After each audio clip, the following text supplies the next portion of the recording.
L'hypertrophie bénigne de la prostate, on en parle dans ces numéros du magazine Les Blocs. Mesdames et messieurs, bonjour, bonsoir, selon l'heure à laquelle vous nous suivez.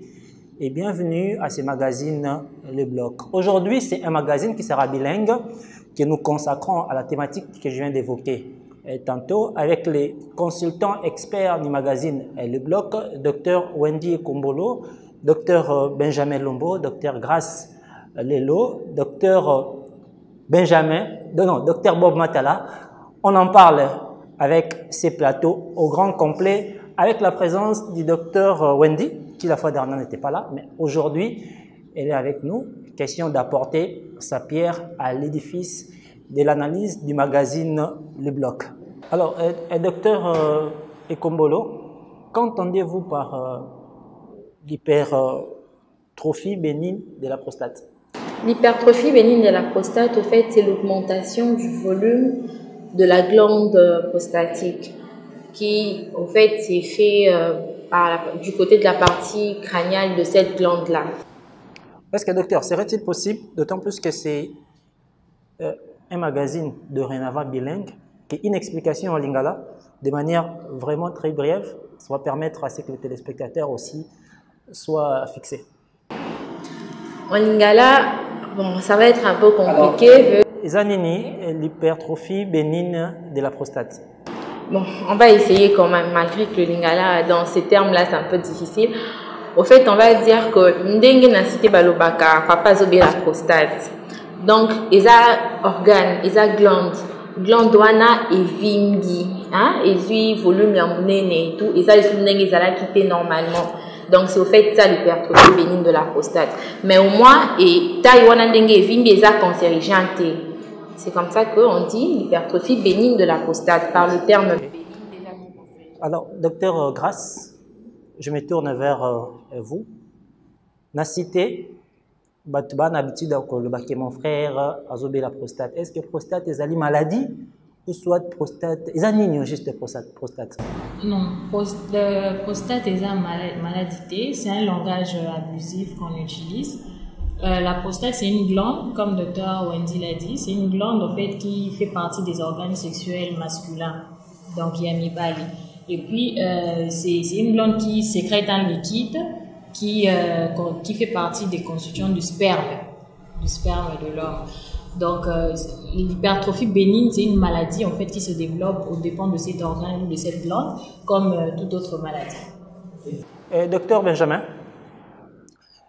est-ce que le fait d'avoir plusieurs rapports sexuels expose l'homme à ce qu'on appelle les maladies prostatiques? Bon, les maladies prostatiques, c'est... C'est quoi d'abord, hein? Les maladies prostatiques, c'est quoi? Bon, en fait, quand tu dis maladie prostatique, il y a plusieurs maladies qui peuvent intéresser la glande, donc la prostate.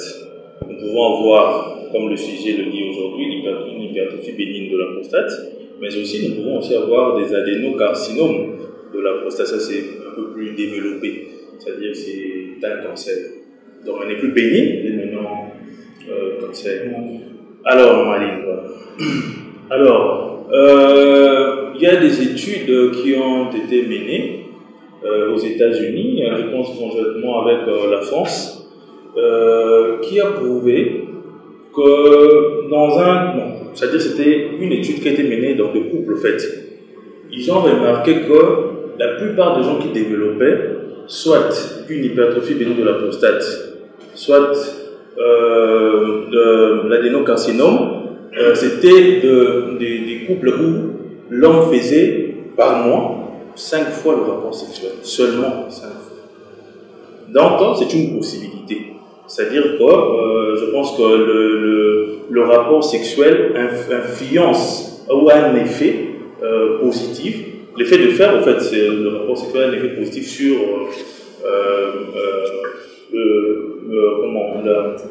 sur la glande, en fait, sur la maladie. Docteur, Nalingi, au explicité, aux ala un peu plus clair.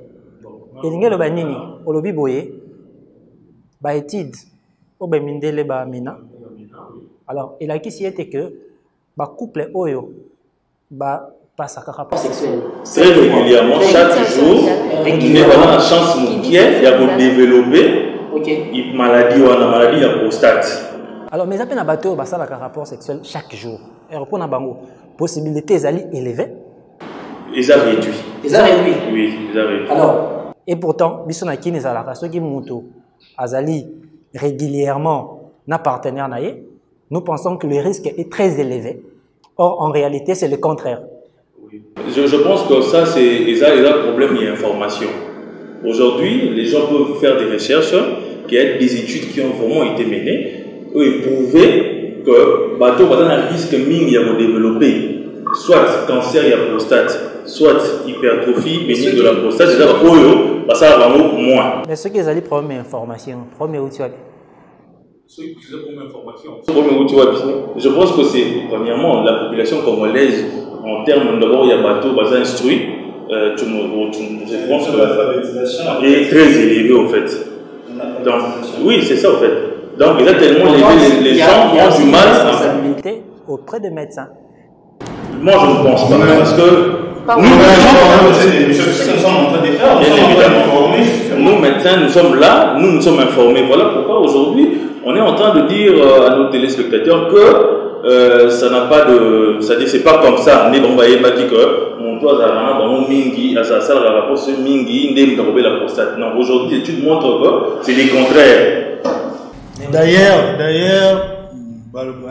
paix à son âme, le président Mobutu, il avait souffert de cancer à la prostate. Quand on était petit, non, c'est parce qu'il avait plusieurs femmes, c'est ce qu'il avait fait, c'est pourtant, c'était pas la vérité. Donc ça n'a rien à voir. Mais certes, c'est un sujet à controverse, donc on doit aussi mener des études, on doit aussi faire d'autres études ici chez nous. On a déjà eu à mener des études qui prouvent à suffisance que voilà, ce que vous affirmez par rapport aux études qui ont été menées à l'extérieur du pays. Non, je ne pense pas. C'est vrai que nous avons. Est-ce que c'est un problème de temps? Non, c'est un problème de moyens. De moyens, okay. Moyens, parce qu'on a des grands professeurs ici. Hein, tel que le professeur Pungama Olé, je vois le professeur Loboso, je vois le professeur Moningo, je vois le professeur. Bon, il y a aussi le docteur Bossa, et là, c'est en même temps une invitation que nous lançons auprès des professeurs, des éminents professeurs, éminents chercheurs, alors qui aimeraient bien évidemment aussi participer à ces magazines. Question pour nous, voilà, d'aborder aussi cette thématique avec, pourquoi pas, des analyses plus approfondies et plus pertinentes. Docteur Bob, en forme? Oui, puisque là, tu as pris le docteur Homo en train de... Tu as interféré à la question du docteur Benjamin. Question d'apporter plus de précision. Mais, docteur Lobano Momke, risque, Nini, Ezali, soit quels sont les risques liés à l'hypertrophie bénigne de la prostate? Oui, déjà, merci pour la parole. Quels peuvent être les risques en fait? Oui, c'est ce que je suis en train de dire. Il y a des facteurs de risque qui sont incriminés dans la survenue au fait de l'hypertrophie bénigne de la prostate. Il faut d'abord signaler que l'étiologie jusqu'à présent n'est pas encore connue. Mais cependant, on incrimine deux facteurs. Le premier facteur, c'est l'âge. C'est-à-dire que plus l'âge avance, plus on est exposé à faire l'hypertrophie bénigne de la prostate. Et l'âge qui est le plus concerné, c'est à partir de 50 ans. Donc, chez l'homme, déjà, à partir de 50 ans, il y a une augmentation du volume de la prostate. Comme j'ai dit, l'étiologie n'est pas connue, on ne sait pas quelle est la cause. Deuxième facteur, ce sont les androgènes, en fait, notamment la testostérone. En fait, c'est une hormone qui est produite au niveau des testicules, qui serait responsable, incriminé plutôt dans la survenue de l'hypertrophie bénigne de la prostate. Donc, ces deux facteurs-là. Hormis ces deux facteurs, on signale que l'étiologie jusque-là n'est pas encore connue. Alors, docteur Grasse, quels sont les symptômes qui peuvent prouver que la personne est réellement atteinte de la prostate? Oui, les symptômes, il y en a plusieurs. En général, une personne atteinte d'hypertrophie bénigne va avoir des symptômes qu'on appelle les symptômes urinaires. Donc, en relation avec l'admiction qui est le fait d'uriner. Voilà. Donc, premièrement, le plus souvent, dans la phase de... Bon, on a différencié selon les phases. Hein. Il y a 3 phases, mais je vais parler pêle-mêle. le patient peut présenter une polacurie, ce qu'on appelle une polacurie. Une polacurie, c'est une augmentation de la fréquence de miction ou l'envie d'uriner. Donc, on va nous souba mingi mingi. À part ça, on a également ce qu'on appelle une nicturie. Donc, par moment, le patient va sentir qu'il sera obligé de se lever la nuit pour aller uriner. Et à part ces deux signes, on a également à la phase de vidange, c'est-à-dire que lorsque le patient est en train d'uriner, il peut remarquer que le jet est faible, le jet urinaire. Donc, ma sous-bezo bima, une pression moronée bima comme d'habitude. Quoi encore, à part les jets faibles, on a aussi la sensation d'avoir gardé encore des urines dans la vessie après avoir uriné. C'est ce qu'on appelle le résidu post-mictionnel. Docteur, j'aimerais aussi vous relancer. À quelle partie se situe la prostate, puisque certaines personnes estiment que c'est au niveau des testicules, ou soit c'est au niveau de la colonne vertébrale, ou soit c'est au niveau du pénis. En fait, c'est où précisément? Oui, la prostate, bon, je vais dire en termes simples, ça se situe juste après, en dessous de la vessie. La vessie qui est cet organe qui garde les urines. Donc, quand les reins travaillent et filtrent, masouba, tout, les alara stockés dans la vessie jusqu'à atteindre quantité moroboué et puis mutakosuba. Donc, la prostate, c'est juste en dessous de cet organe de la vessie, à la base du pénis. Ce n'est pas dans la colonne vertébrale. Merci. Et docteur Ekombolo, alors comment on fait les diagnostics? En fait, le diagnostic de la prostate, de l'hypertrophie bénigne de la prostate, parce que quand vous dites le diagnostic de la prostate, c'est compliqué, parce que même vous dites ça, alors là c'est compliqué. Non, en fait, si je l'ai dit, c'est aussi pour faciliter l'appréhension. Voilà, parce que figurez-vous, docteur, là on doit parler de l'hypertrophie bénigne de la prostate. Donc, pour un mouton, il se croit déjà mort. Voilà, parce que c'est l'hypertrophie bénigne de la prostate. Il faut s'habituer avec le terme. Plus on s'habitue avec les termes, plus... parce qu'à chaque fois que nous dirons prostate, ça va rester dans la tête de gens. Le diagnostic est ça demandé. Le diagnostic est clinique et paraclinique. Clinique, c'est-à-dire na box ya médecin, na bureau ya médecin, a requis déjà pour ça l'examen pour savoir que mon malade a vraiment l'hypertrophie bénigne de la prostate. Et la paraclinique, ils ont l'examen où le docteur a commis un papier à PC malade à qui pour ça dans laboratoire. L'examen clinique, au fait, le malade, docteur a coé sa malade à matanambe, tout le monde peut avoir mingi na box na biso, tout dans la bambe à côté. On va pratiquer le toucher rectal. Donc, nous ferons le toucher rectal sur un malade en décubitus dorsal ou bien en genou pectoral. Malade à Fukami, par toucher rectal, docteur. Comment on va toucher rectal? Il y a un comprendre. On comprend. Il faut profiter du dictionnaire. Donc, malade à Fukami, il va pas bailler sur la bombe Fukami. Fukami a fait docteur la partie derrière parce que devant les gens, on ne peut pas quand même sortir des promos. Et docteur Apola Dagan a polygraphié Gambana, il va introduire au niveau de l'anus. Donc, c'est ce qu'on appelle le toucher rectal.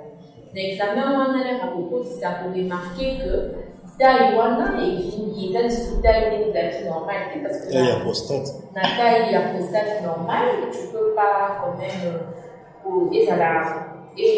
comment je peux dire diminuer la lumière. Donc du coup, on peut sentir que taille volume est communément mené par rapport à d'habitude. Donc vous voyez déjà que malade nayo a commis une hypertrophie qui ne veut simplement dire que augmentation du volume. Donc, augmentation du volume, il y a prostate. Et puis après, tu as un examen, tu vas dosage, il y a PSA, donc antigène spécifique de la prostate, tu doser en haut, tu as une échographie, il y a glande prostatique. Tu as une échographie, tu as une ECBU, parce que le docteur a expliqué que l'air est commis, mon nez, kangi, vessie et tout ça. Donc, l'air urine est fandimi na vessie et ça l'épululation microbienne et tout. Donc, bah, infection et koya et belé na place. Wanande ba kosenga ba bilan inflammatoire, ba kosenga ba STBU. Et après, c'est aussi possible tout ça la bilan de retentissement. Toyeba, est-ce que ndenge oumela qui pendant longtemps et comme il kozonga te na niveau ya barin et toucher barin, est-ce que et comme donc c'est un peu ça. Apparemment, ça examen coûtera tellement cher parce que quand vous donnez des explications, on suppose que c'est une maladie qui est à haute, je dirais, à haut risque, allais-je dire plutôt, mais que voilà, la population a l'habitude de minimiser. En fait, aussi, il faudrait que je oui, par rapport à beaucoup, en fait.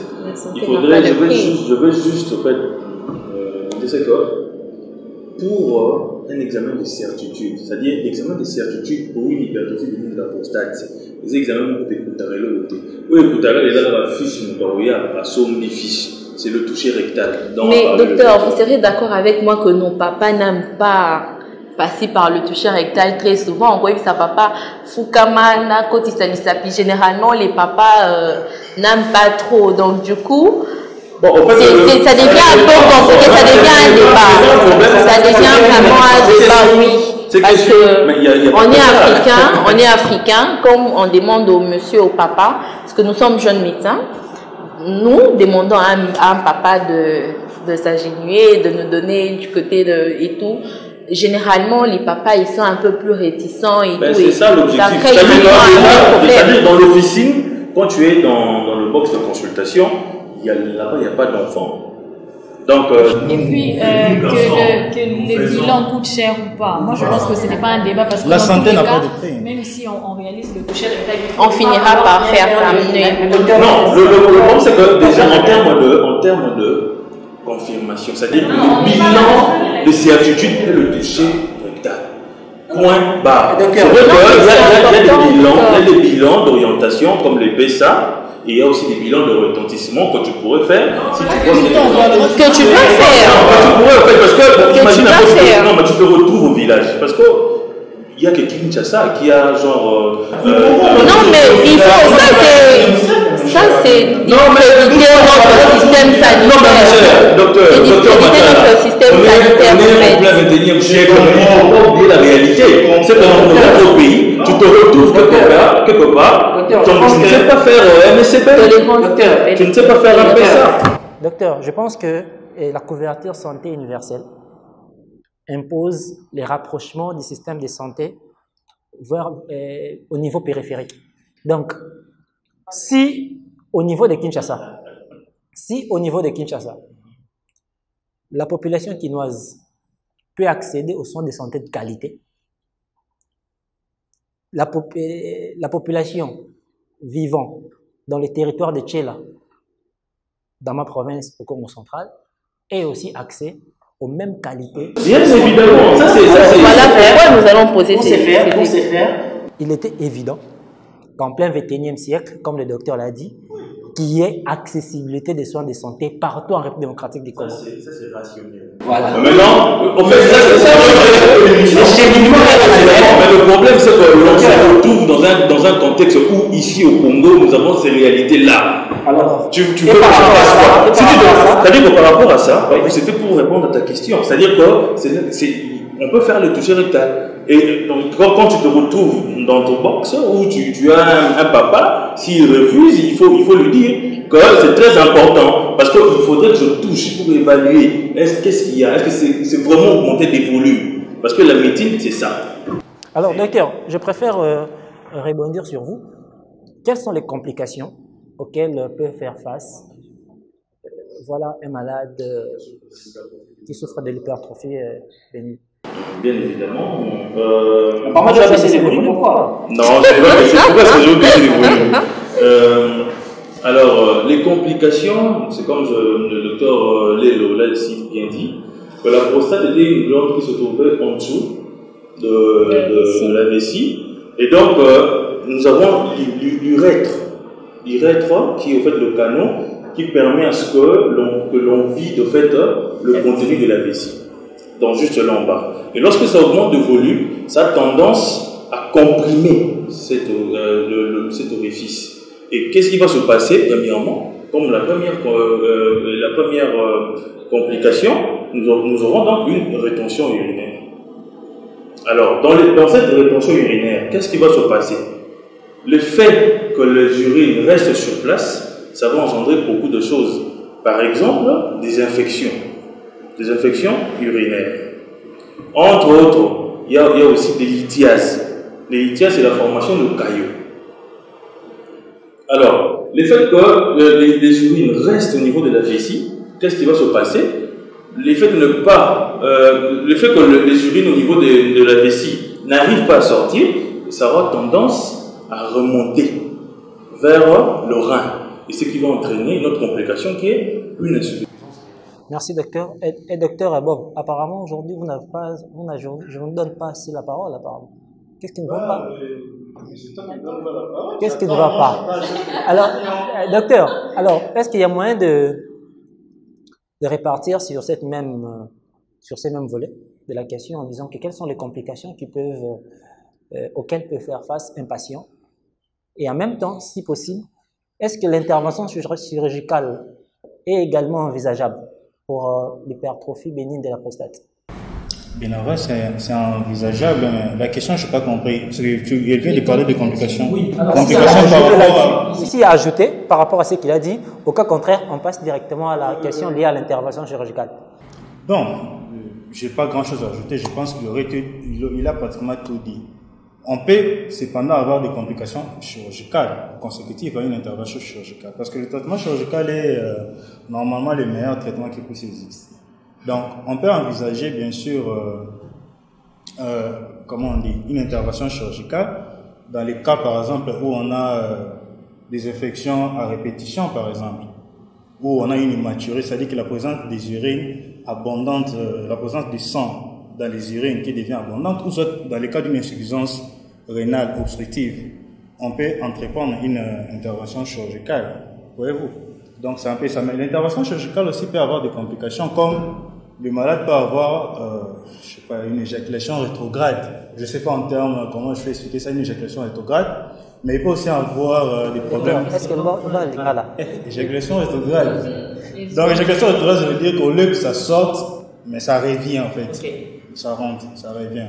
Donc, c'est ça. Le patient peut souffrir aussi d'une impuissance sexuelle consécutive à cette intervention chirurgicale par rapport à la prostate. Il peut avoir une infection urinaire, donc il y a une kyrielle de complications. Et docteur Grasse, est-ce que l'hypertrophie bénigne de la prostate peut causer la stérilité ou la faiblesse sexuelle? Bon, il y a des études. Il y a une étude qui a été menée qui ont montré en fait qu'il y avait un pourcentage, il y avait une corrélation entre le nombre de patients souffrant de l'hypertrophie bénigne et les nombres de patients présentant des dysfonctionnements érectiles. Bon, ça peut s'expliquer déjà par rapport à l'impact psychologique que cette maladie peut avoir sur une personne. Et ça peut créer des troubles de ce sens-là. Parce que déjà, j'ai parlé des nicturies à un moment donné. Quand le sommeil déjà est perturbé, on peut avoir un retentissement en ce qui concerne des fonctions érectiles. Mais jusque-là, il n'y a pas encore des études vraiment claires et prouvées sur ça. Donc, sur la personne, sur le patient, bien évidemment, de l'hypertrophie bénigne de la prostate, donc il n'y a pas de corrélation entre... Il n'y a pas de... Jusque-là, il n'y a pas de... l'impuissance sexuelle voilà, ou la stérilité. Oui, mais il y a des hypothèses par rapport à ça. Pas la stérilité, l'impuissance sexuelle, donc les fonctions érectiles. Parce que la stérilité... Parce que la prostate... donc ça fait partie de l'appareil génital masculin, donc tout autour, là, si l'intervention ne s'est pas mal passée, là, c'est suite à une intervention chirurgicale. Okay. Le malade peut se retrouver une puissance. Docteur, dans la foulée, mais je pose la question au docteur Wendy. Alors, quand est-ce qu'on peut parler d'une miction bonne? Au fait. C'est quoi d'abord la miction? Lorsqu'on parle de la miction, c'est d'abord quoi? La miction, c'est l'effet de vidanger la vessie. Okay. En fait, l'effet d'aller uriner, c'est ça la miction. On parle d'une miction bonne lorsque vous videz complètement votre vessie, lorsqu'elle est volontaire, lorsqu'elle est non douloureuse lorsqu'elle est complète, et surtout à la fin, vous avez une sensation de bien-être. Vous allez être d'accord avec moi que lorsque vous allez au petit coin, qu'en sortant, après avoir uriné, vous vous sentez soulagé. Vous avez même le sourire. C'est ça la sensation de bien-être que la bonne miction doit vous donner. Donc c'est ça, elle est involontaire, elle est non douloureuse, elle est indolore, elle est complète. Est-ce que, oui, docteur, est-ce que, il y a une question qui me vient en tête comme ça pour dire, est-ce que l'hypertrophie, donc la prostate, acceptez que je l'appelle ainsi, hein, voilà. Vous allez habituer les téléspectateurs à garder le même terme. D'accord, l'hypertrophie bénigne de la prostate. Ok. Peut être à la base de l'insuffisance rénale. Est-ce qu'il y a des possibilités? Bien évidemment.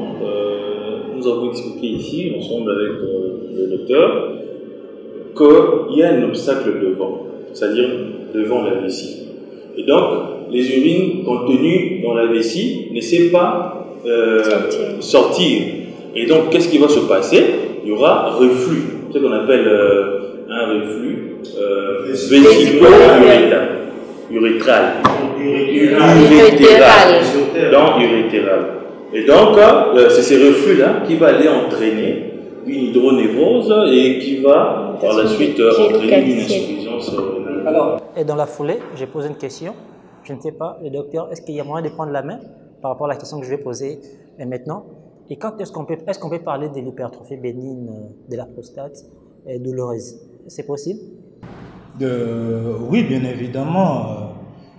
En fait, tout part du toucher rectal qu'on venait de Dr Wendy Benjamin a très bien expliqué ici. Ça veut dire que lorsque le patient a une hypertrophie bénigne de la prostate et que la prostate devient douloureuse, dans ces cas, on parle qu'il y a eu une infection en fait, il y a eu une inflammation, une infection. Comme on a dit l'hypertrophie bénigne de la prostate ou adénome, on parle aussi de l'adénome prostatique. Donc on peut avoir une adénomite, c'est-à-dire que l'adénome s'inflamme. Dans ces cas, lorsque le médecin fait son toucher, la prostate sera douloureuse. Ok, je pense que nous sommes pratiquement vers la fin de ce numéro.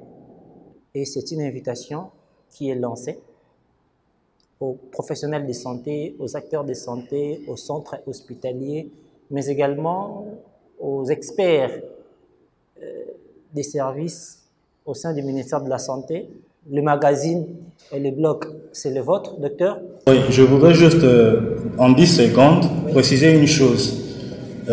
La meilleure prévention par rapport à la maladie dont on vient de parler maintenant, chez les hommes, parce que c'est une maladie qui atteint les sujets âgés de 50 ans et plus.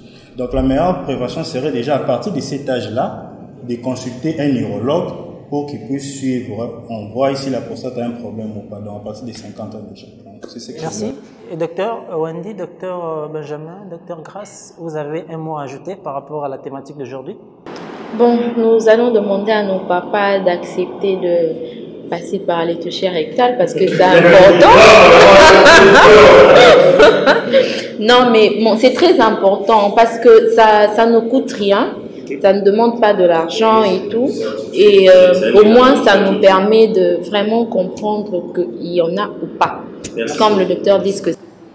Docteur, est-ce qu'il y a moyen de répéter ma rambe docteur à le en français ou le bango pénalingala pour comprendre un peu toucher rectal? Ok.